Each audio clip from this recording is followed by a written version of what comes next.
আসসালামু আলাইকুম। স্বাগতম প্রিয় শিক্ষার্থীবৃন্দ। আশা করি তোমরা সবাই ভালো আছো।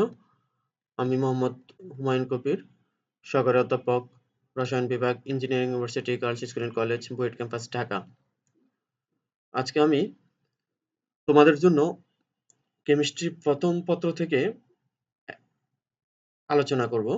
আর এই আলোচনার জন্য আমরা তৃতীয় অধ্যায় থেকেই টপিকটি নির্বাচিত করব। আজকে আমরা যে টপিকটি আলোচনা করব সেটা হচ্ছে ডি ব্লক মৌলের বৈশিষ্ট্য। আমরা গত ক্লাসে ডি ব্লক মৌলের একটি বৈশিষ্ট্য আলোচনা করেছি যে ডি ব্লক মৌলসমূহের বিভিন্ন ধরনের জারণ অবস্থা প্রদর্শন করে থাকে। মূলত আমরা এটা ডি ব্লক মৌলের মধ্যে যে মৌলগুলোকে অবস্থান্তর মৌল বলা হয় ওই মৌলগুলোর বৈশিষ্ট্য মূলত আমরা আলোচনা করব। আমরা জানি ডি ব্লক মৌলের সকল মৌলই অবস্থান্তর মৌল নয়। স্ক্যান্ডিয়াম এবং জিঙ্ক ব্যতীত বাকি সবগুলো মৌলই অবস্থান্তর মৌল। মূলত আমরা অবস্থান্তর মৌল বৈশিষ্ট্যগুলোই আলোচনা করব। এখন এই অবস্থান্তর মৌলগুলো আলোচনা করতে গেলে আমরা জানি যে অবস্থান্তর মৌল সবগুলো হচ্ছে ডি ব্লক মৌল। এখন এই ডি ব্লক মৌলের বৈশিষ্ট্য আলোচনার জন্য আগে আমরা একটু ডি ব্লক মৌলের বৈশিষ্ট্যগুলোর সাথে একটু পরিচিত হয়ে নেই, যে ডি অরবিটাল গুলো কেমন সেটা একটু আমরা দেখে নেই। আমরা জানি ডি অরবিটাল পাঁচটি হয়: D x y, d y z, d x z, d x square Y square এবং ডি জেড স্কোয়ার। এখন ডি এক্স এন্ড ওয়াই আমরা জানি এখানে এই ডি এক্স ওয়াই কি, আমরা কিভাবে বুঝবো যে ডি এক্স ওয়াই? আমরা এখানে যদি থ্রি ডাইমেনশনাল স্ট্রাকচারটা চিন্তা করি, যে এক্স ওয়াই জেড, যেটাকে আমরা ত্রিমাত্রিক বলে থাকি, তাহলে এক্স ওয়াই জেড এতে তিনটি অক্ষ আছে। এই তিনটি অক্ষের মধ্যে যদি এক্স এবং ওয়াই অক্ষের মাঝখানে অরবিটাল গুলো সজ্জিত থাকে তখন তাদেরকে আমরা বলি এক্স ওয়াই। আমরা যদি এক্স অ্যাক্সিস ধরি, এটা ওয়াই অ্যাক্সিস, তাহলে এই এক্স অ্যাক্সিস এবং ওয়াই অ্যাক্সিসের মাঝখানে যে অরবিটাল গুলো সজ্জিত আছে তাদেরকে আমরা ডি এক্স ওয়াই বলে থাকি। ঠিক একইভাবে যদি ওয়াই জেড এর মাঝখানে যদি অরবিটাল গুলো সজ্জিত থাকে তাহলে তাদেরকে আমরা ডি ওয়াই জেড বলে থাকি। এখানে আমরা দেখতে পাচ্ছি যেমন এখানে ওয়াই জেড, এটা ওয়াই এবং এটা জেড অরবিটাল। ওয়াই এবং জেড অরবিটালের মাঝখানে অরবিটাল গুলো সজ্জিত আছে, সুতরাং এটা y z orbital, d y z orbital. আবার আমরা এখানে দেখতে পাচ্ছি এক্স এবং জেড অরবিটালের মাঝখানে অ্যাক্সিস এর মাঝখানে অরবিটাল গুলো সজ্জিত আছে, সুতরাং এই ডি এদেরকে বলা হয় ডি এক্স জেড অরবিটাল। এখন এই অরবিটাল গুলোর মাঝখানে যখন থাকে তখন তাদেরকে আমরা x Y, Y Z, Z x বলে থাকি। কিন্তু যদি এক্সিস বরাবর অর্থাৎ অক্ষ বরাবর থাকে তখন তাদেরকে আমরা এক্স স্কোয়ার ওয়াই স্কোয়ার, যেমন এখানে ডি এক্স এবং ওয়াই, এই যে এক্স এবং ওয়াই অক্ষ বরাবর আমরা দেখতে পাচ্ছি অরবিটাল গুলো একদম বরাবর এক্স অ্যাক্সিস এবং বরাবর ওয়াই অ্যাক্সিস আছে, অর্থাৎ এক্স অ্যাক্সিস এর উপরে এবং ওয়াই অ্যাক্সিস এর উপরে আছে, সেজন্য এদেরকে বলা হয় D x square Y square orbital. আর এখানে জেড অরবিটালটি আমরা দেখতে পাচ্ছি ডি জেড অরবিটাল, সেটি হচ্ছে এক্স জেড অ্যাক্সিস এর উপরে, শুধুমাত্র জেড অ্যাক্সিস এর উপরে বিস্তৃত আছে এবং তার এখানে ইলেকট্রন ঘনত্বের বিষয়টা দেখানো হচ্ছে। তাহলে এই যেহেতু জেড অ্যাক্সিস এর উপরে আছে সুতরাং এটাকে d z square, d z square orbital হিসাবে আমরা জানি। তাহলে আমরা দেখলাম যে x Y, Y Z, x z, x square y square, d z square orbital গুলো কিভাবে সজ্জিত থাকে সেটা আমরা দেখলাম। তাহলে আমি আবার একটু বলি, X Y, Y Z, x Z orbital গুলো হচ্ছে এক্স অ্যাক্সিস, ওয়াই অ্যাক্সিস এবং জেড অ্যাক্সিস এর মাঝখানে, মাঝামাঝি স্থানে, অর্থাৎ তাদের মধ্যবর্তী স্থানে। আর X D x square Y square অরবিটালের বেলা হচ্ছে এ অরবিটাল গুলো এক্স এবং ওয়াই অ্যাক্সিস এর উপরে বরাবর থাকে, অর্থাৎ অ্যাক্সিস বরাবর থাকে। আর Z orbit D Z square এর জন্য অরবিটালটা জেড অ্যাক্সিস এর বরাবর থাকে। তাহলে এবার আমরা আসি আমাদের মূল আলোচনায়। আমাদের যে আলোচনা ছিল আজকে, আমাদের দ্বিতীয় বৈশিষ্ট্যটি যে অবস্থান্তর ধাতুর রঙিন আয়ন বা রঙিন যৌগ গঠন করে। এখন এই অবস্থান্তর ধাতুগুলো কেন রঙিন আয়ন বা রঙিন যৌগ গঠন করে সেটি আমরা আজকে মূলত আলোচনা করব। এখানে স্বাভাবিকভাবে ডি অরবিটাল গুলো সমশক্তির শক্তি স্তরে থাকে, অর্থাৎ 5টি ডি অরবিটাল একই শক্তি স্তরে থাকে, তখন এটাকে বলা হয় ডিজেনারেট অরবিটাল, অর্থাৎ ডিজেনারেট অবস্থা বলা হয়। যে অবস্থান্তর ধাতুর এক মুক্ত একক পরমাণুতে 5টি ডি অরবিটাল সমশক্তি স্তরে থাকে, একে ডিজেনারেট অবস্থা বলা হয়। অর্থাৎ যখন সমশক্তির স্তরে থাকে তখন এদেরকে বলা হয় ডিজেনারেট অবস্থা। এখন ক্রিস্টাল ফিল্ড থিওরি অনুসারে যখন জটিল আয়নগুলো অর্থাৎ গঠনকালে লিগ্যান্ডগুলো নিঃসঙ্গ ইলেকট্রন যুগল সহকারে ডি অরবিটালের দিকে যেতে থাকে, তখনই ডি অরবিটালের ইলেকট্রন এবং লিগ্যান্ডের ইলেকট্রনের মধ্যে এক ধরনের বিকর্ষণ শুরু হয়। এখানে একটু বলে রাখি লিগ্যান্ড কাকে বলে। লিগ্যান্ড নিয়ে আমরা পরবর্তী ক্লাসে বিশদ আলোচনা করব। আজকে শুধুমাত্র আমরা বেসিকটুকু একটু জেনে রাখি লিগ্যান্ড কাকে বলে। এখানে লিগ্যান্ড হচ্ছে ওই সমস্ত যৌগ বা অ্যানায়ন যারা নিঃসঙ্গ ইলেকট্রন যুগল ধারণ করে এবং ডি ব্লক মৌল বা অবস্থান্তর মৌলের সাথে ওই নিঃসঙ্গ ইলেকট্রন যুগল শেয়ারিং এর মাধ্যমে কোঅর্ডিনেট বা সন্নিবেশ সমযোজী বন্ধন গঠন করে জটিল যৌগ বা জটিল আয়ন গঠন করে থাকে তাদেরকে তাদেরকে লিগ্যান্ড বলা হয়। এক কথা আমরা মনে রাখবো লিগ্যান্ড হচ্ছে ওই সমস্ত যৌগ বা আয়ন যারা নিঃসঙ্গ ইলেকট্রন রাখে এবং ডি ব্লক মৌলের সাথে যুক্ত হয়ে যৌগ গঠন করে। তাহলে এই লিগ্যান্ড গুলোর মধ্যে তাহলে আমরা সংজ্ঞা থেকে জানলাম লিগ্যান্ডের মধ্যে নিঃসঙ্গ ইলেকট্রন যুগল থাকবে। এই নিঃসঙ্গ ইলেকট্রন যুগল সহকারে যখন লিগ্যান্ড ডি অরবিটালের দিকে আসতে থাকবে তখন ডি অরবিটালেও কিছু ইলেকট্রন আছে। তাহলে ডি অরবিটালের ইলেকট্রন এবং নিঃসঙ্গ এই লিগ্যান্ডের ইলেকট্রনের মধ্যে এক ধরনের বিকর্ষণ হবে।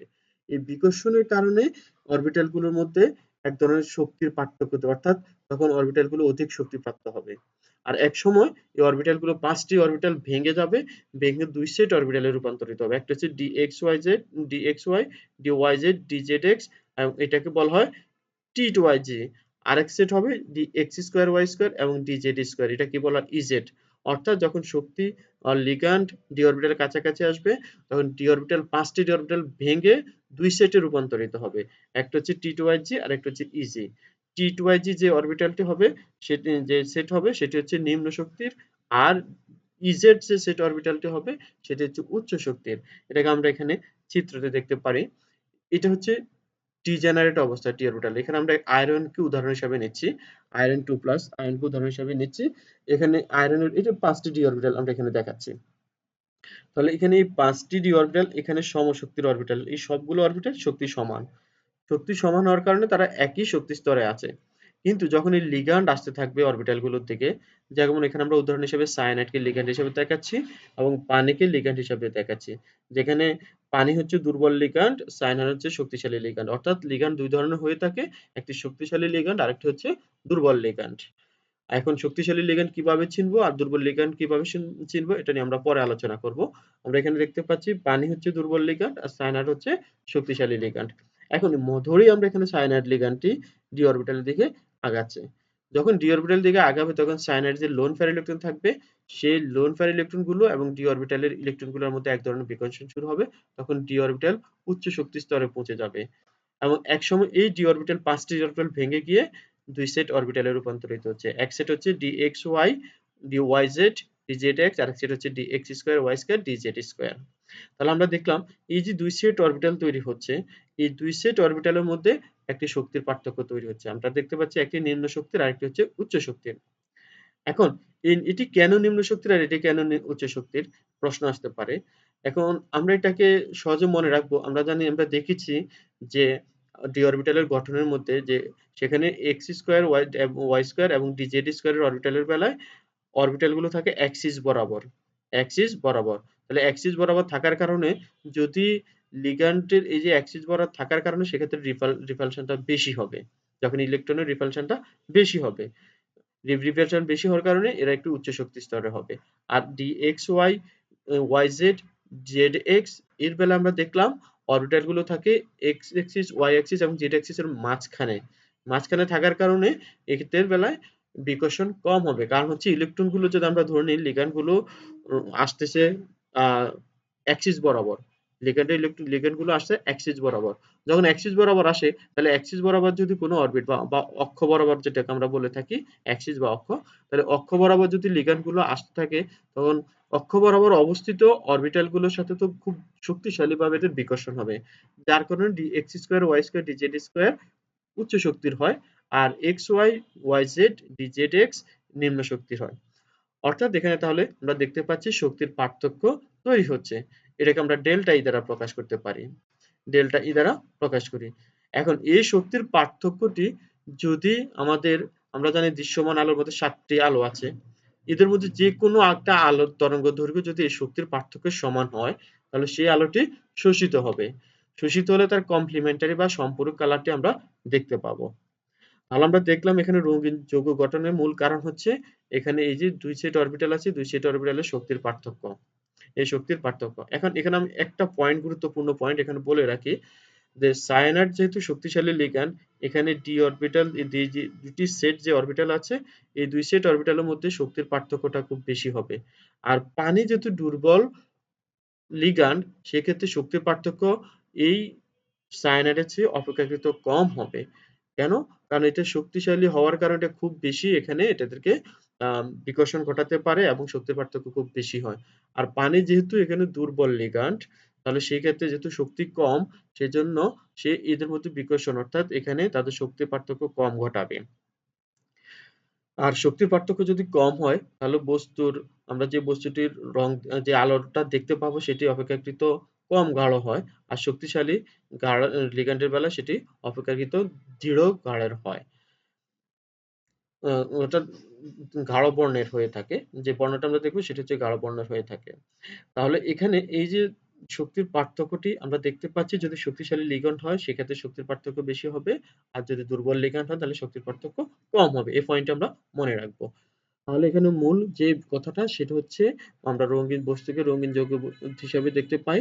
কারণ হচ্ছে এখানে যে ডি অরবিটাল গুলো আছে, ডি অরবিটাল গুলোর শক্তির পার্থক্যের কারণে এখানে একটি শক্তির পার্থক্য তৈরি হয়। আর এই শক্তির পার্থক্য যদি দৃশ্যমান আলোর কোনো একটি কোনো একটা আলোর তরঙ্গদৈর্ঘ্যের সাথে সমান হয়, তাহলে ওই তরঙ্গদৈর্ঘ্যের বিশিষ্ট আলোটি শোষিত হবে এবং তার কমপ্লিমেন্টারি কালারটা আমরা দেখতে পাবো। তখনই বস্তুটিকে আমাদের রঙিন যৌগ হিসেবে আমরা দেখতে পাই।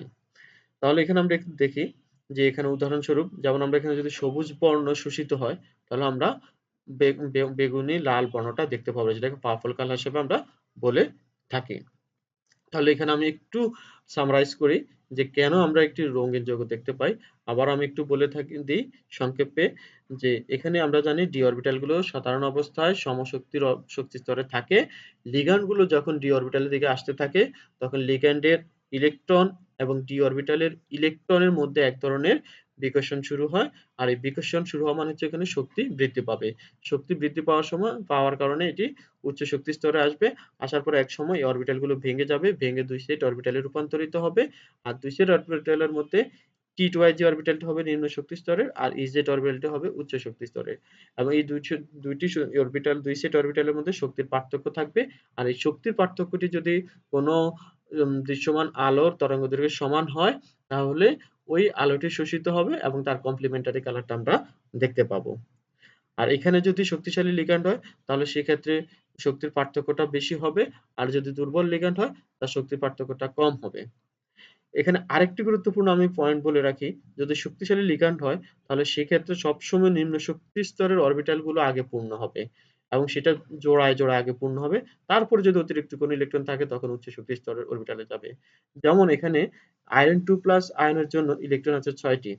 তাহলে এখানে 6টি ইলেকট্রন ডি অরবিটাল আছে সমশক্তির অরবিটালে থাকা অবস্থায়। কিন্তু আমরা দেখলাম যখন এটি ভেঙে যায়, তখন নিম্ন শক্তির অরবিটাল গুলোতে এটি ডিস্ট্রিবিউটেড হয়ে গেছে। এখানে যদি 7টি ইলেকট্রন থাকতো, তাহলে আমরা দেখতাম এখানে 6টি ইলেকট্রন দেওয়ার পরে এখানে 1টি ইলেকট্রন চলে আসতো।